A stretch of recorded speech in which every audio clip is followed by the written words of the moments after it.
নবীজি সাল্লাল্লাহু আলাইহি ওয়াসাল্লাম বলেছেন, যখন নাকি তোমরা সাহরি খাবে, যখন সাহরির সময় চলে আসে, যখন তোমরা সাহরি খাবে, এই সাহরির সময় তোমরা বিশেষ করে একটা কাজ করবে।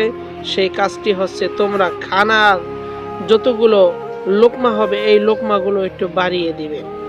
অর্থাৎ আপনি সাহারির সময় সাহারি খাওয়ার জন্য বসছেন, এক প্লেট খাবার নিয়ে বসছেন, উদাহরণস্বরূপ ওই এক প্লেট খাবারের মধ্যে 10 লোকমা হবে।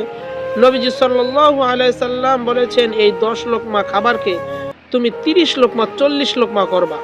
কারণ প্রত্যেকটা লোকমার মধ্যে, অর্থাৎ প্রত্যেকটা হাত দিয়ে খাওয়ার মাধ্যমে আপনাকে নেকি দান করা হয়। দুনিয়ার মাঝে আমরা কোনো কিছু খাইলে খরচ হয়, কমে যায়, কিন্তু আমরা রমজান মাসে যদি আমরা সেহরি খাই, সেহরি খাওয়ার মাধ্যমে কিন্তু আমাদের আবার সওয়াবও হচ্ছে। সুবহানাল্লাহ। এ কারণে আমাদের এই রমজান মাসকে হেলায় হেলায় কাটাইলে চলবে না।